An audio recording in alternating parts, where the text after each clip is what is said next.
1998년 한 청소부가 세상을 떠났습니다. 그는 평생 작은 병원에서 바닥을 닦으며 살았습니다. 화려한 차도 없었고 넓은 집도 없었어요. 점심은 항상 직접 싼 도시락이었습니다. 그런데 그가 죽고 난 뒤 사람들은 놀라운 사실을 알게 됐습니다. 그의 유언장에는 무려 800만 달러, 우리 돈으로 약 100억 원이 넘는 자산이 적혀 있었던 거죠. 그리고 그는 그 돈을 지역 도서관과 병원에 전액 기부했습니다. 그의 이름은 로널드 리드. 베트남전도 아니고 스타트업 창업도 아닙니다. 단 하나의 비결, 수십 년간 조용히 꾸준히 자신의 감정을 이기며 투자했을 뿐입니다. 같은 시기 월스트리트에는 하버드 출신의 MBA를 2개씩 가진 천재들이 있었습니다. 복잡한 수학 모델을 돌리고 시장을 분석하고 남들보다 빠르게 움직였어요. 그들 중 상당수는 지금 어디에 있을까요? 이 이야기에서 우리가 배울 수 있는 건 단 한 가지입니다. 돈은 지능의 문제가 아닙니다. 심리의 문제입니다. 안녕하세요, 불을 읽다입니다. 당신은 이미 부자입니다. 당신이 그것을 결정했기 때문이죠. 오늘 소개해드릴 책은 전 세계 400만 부 이상 판매되어 수많은 자산가들의 마인드를 바꾼 모건아우절의 돈의 심리학입니다. 이 책이 수많은 재테크 서적 중에서도 유독 빛나는 이유는 돈을 수학이 아닌 인간의 심리와 행동의 영역으로 바라보기 때문이에요.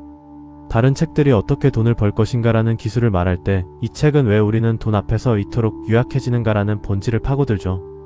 오늘 이 한 편의 영상으로 여러분의 돈을 바라보는 프레임 자체가 바뀌게 될 겁니다. 빌 게이츠의 성공 뒤에 숨겨진 돈의 비밀. 1968년 전 세계에는 수천만 명의 고등학생이 있었습니다. 그중 컴퓨터를 마음껏 쓸 수 있는 학교는 지구상에 단 한 곳뿐이었어요. 미국 시애틀의 레이크사이드 고등학교였습니다. 빌 게이츠가 그 학교에 다니고 있었습니다. 통계적으로 당시 그 학교에 다닐 확률은 약 300만 분의 1. 빌 게이츠 본인도 인정한 사실이죠. 레이크사이드 고등학교가 없었다면 마이크로소프트도 없었을 것이라고. 그런데 여기 반전이 있습니다. 빌 게이츠에게는 켄 에반스라는 단짝 친구가 있었어요. 빌 게이츠 못지않게 컴퓨터에 천재적이었던 소년이었죠. 그는 졸업을 앞두고 등산 사고로 세상을 떠났습니다. 미국에서 고등학생이 그런 사고로 사망할 확률 역시 약 300만 분의 1이었습니다. 한 명은 300만 분의 1의 운으로 세계 최고의 부자가 되었습니다. 다른 한 명은 300만 분의 1의 리스크로 세상과 착별했습니다. 성공에는 운이 있고 실패에는 리스크가 있다. 그 두 가지를 구분할 줄 아는 것이 지혜의 시작이다. 이 이야기가 우리에게 주는 교훈은 명확합니다. 남의 성공을 볼 때 그의 노력만을 숭배할 필요가 없습니다. 그리고 나의 실패 앞에서 지나치게 스스로를 책망할 필요도 없어요. 세상에는 내가 통제할 수 없는 거대한 힘이 작용하고 있으니까요. 시간이 만드는 마법, 복리와 기다림의 힘. 이 책에서 흥미로운 부분은 시간이 만드는 마법을 이야기하는 부분입니다. 대부분의 재테크 서적은 어떤 종목을 사서 대박을 낼 것인가에 집착합니다. 하지만 이 책에서 말하는 부의 비밀은 전혀 다른 곳에 있습니다. 바로 복리와 기다림의 힘입니다. 우리는 흔히 투자 영웅 워런 버핏의 천재성에만 감탄하곤 하죠. 하지만 그의 자산 변화를 추적해보면 아주 경이로운 사실을 발견하게 됩니다. 현재 그가 가진 막대한 자산의 90% 이상은 놀랍게도 그가 60세 이후에 쌓은 것입니다. 그는 10대 때부터 투자를 시작해 80년이 넘는 세월 동안 그저 시장에 머물러 있었을 뿐이에요. 하지만 인생 후반에서는 돈이 폭발적으로 불어나기 시작하죠. 이것이 복리의 본질입니다. 복리는 직선이 아닙니다. 처음에는 지루할 만큼 느립니다. 1년, 2년, 5년이 지나도 눈에 잘 보이지 않아요. 그래서 많은 사람이 포기합니다.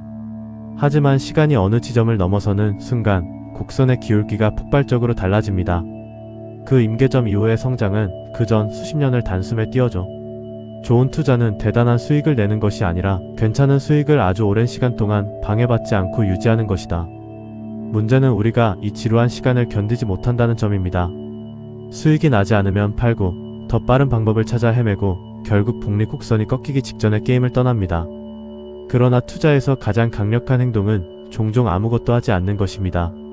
복리는 시간의 함수이고 시간은 오늘 당장 시작하는 사람에게 가장 공평하게 주어집니다. 그런데 여기서 아주 결정적인 문제가 발생합니다. 이 복리의 마법을 누리기 위해서는 반드시 시간이 필요한데 대다수의 사람들은 그 시간을 기다리지 못하고 도중에 스스로 게임을 끝내버린다는 사실이에요. 왜 그럴까요? 바로 충분함의 기준이 없기 때문입니다.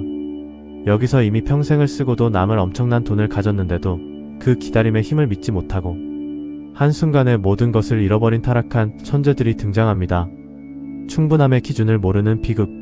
이미 평생 쓰고도 남을 돈이 있는데 더 많은 것을 원하다 한순간에 모든 것을 잃어버린 사람. 라자트 굽타, 맥킨지 CEO 출신의 전설적인 컨설턴트이자 골드만삭스 이사였습니다. 수천억 원의 자산을 가졌음에도 불구하고 내부자 거래로 모든 것을 잃었습니다. 리처드 푸스콘 하버드를 나온 헤지펀드 매니저. 억만장자였지만 감당할 수 없는 레버리지를 쓰다 결국 파산했습니다. 그들에게는 한 가지가 없었습니다. 이 정도면 충분하다는 기준, 즉 충분함의 감각이었어요. 가장 위험한 욕망은 이미 가진 것이 충분하다는 사실을 알지 못하는 것이다. 대부분의 재테크 책은 말합니다. 목표를 높여라, 더 크게 꿈꿔라. 하지만 이 책은 반대로 경고합니다. 아무리 이득이 커 보여도 지금 가진 것을 모두 잃을 위험을 감수할 가치는 없다고. 돈의 게임에서 가장 강력한 무기는 탐욕을 멈출 줄 아는 용기입니다. 여러분은 어느 지점에서 브레이크를 밟을 수 있나요? 진짜 부의가치, 시간의 주도권을 쥐는 삶. 그렇다면 앞서 말한 이 천재적인 자산가들은 왜 그 엄청난 부를 쥐고도 브레이크를 밟지 못했을까요? 역설적이게도 그들은 돈의 액수만 늘릴 줄 알았지 돈이 주는 진짜 가치가 무엇인지는 전혀 몰랐기 때문입니다. 우리는 왜 돈을 원할까요? 명품 가방, 넓은 집, 수입차. 머건 하우절은 단호하게 말합니다. 돈이 주는 가장 큰 배당금은 내 시간을 내 뜻대로 쓸 수 있는 능력이다. 매일 아침 내가 원하는 일을, 내가 원하는 사람과 내가 원하는 속도로 할 수 있는 자유. 그것이 돈이 인간에게 줄 수 있는 가장 큰 행복이자 가장 진실된 부의 형태라는 겁니다. SNS 속 멋진 슈퍼카를 보면서 우리는 와, 저 사람은 부자구나라고 생각합니다. 하지만 차를 산다는 것은 그 돈이 손에서 나갔다는 뜻입니다. 진짜 부, 눈에 보이지 않는 자산, 통장 속의 자유는 아무도 보여주지 않습니다. 그래서 진짜 부는 눈에 보이지 않는 곳에 있습니다. 통장 잔고가 크더라도 타인의 일정에 끌려다니고 하기 싫은 일을 억지로 해야 한다면 그 사람이 과연 진정한 부자일까요? 반면 자산 규모가 조금 작을지라도 오늘 하루의 주도권을 완벽히 내가 쥐고 있다면 그 사람이 삶의 풍요를 누리는 진짜 자산가입니다. 오늘 부를 읽다 해서 함께 나눈 핵심을 정리해볼까요? 1. 운과 리스크를 구분하라. 성공은 노력만의 결과가 아니며 실패도 전적으로 나의 탓이 아닐 수 있습니다. 이 겸손함이 더 나은 판단을 만듭니다. 2. 충분함의 기준을 세워라. 이 정도면 됐다는 기준 없이는 아무리 많은 돈도 충분하지 않습니다. 탐욕의 브레이크를 밟을 줄 아는 것이 진짜 실력입니다. 3. 복리는 시간이 만든다. 빠른 수익보다 긴 호흡이 강합니다. 지루한 시간을 견디는 사람이 결국 이깁니다. 4. 진짜 부는 눈에 보이지 않는다. 화려한 소비가 아닌 조용히 쌓이는 선택의 자유가 진정한 부입니다. 5. 돈의 목적은 시간의 자유다. 내가 원하는 삶을 살 수 있는 능력, 그것이 돈이 줄 수 있는 최고의 가치입니다. 오늘 부를 읽다에서는 돈의 심리학을 통해 숫자에 가려져 있던 돈과 인간, 심리의 본질을 함께 들여다보았습니다. 결국 부자가 되고 그 부를 끝까지 지켜내는 비결은 복잡한 금융 수학에 있지 않습니다. 돈의 게임에서 나를 지켜줄 유일한 무기는 복리가 일할 수 있도록 내 시간을 내어주고 내 안의 탐욕이 폭주하기 전에 스스로를 통제할 수 있는 단단한 내면의 기준뿐입니다. 기억하세요. 지치지 않는 폭주보다 위대한 것은 필요한 순간 제자리에 멈출 줄 아는 브레이크의 힘입니다.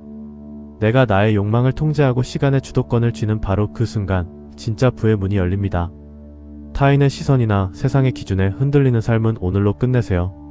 이제 여러분의 마음속에 단단한 기준을 세우고 내 삶의 주인이 되는 진짜 풍요의 여정을 지금 이 순간부터 시작하십시오. 그 강력한 풍요의 에너지가 이미 여러분 안에서 시작되었기 때문이죠. 지금까지 부를 읽다였습니다.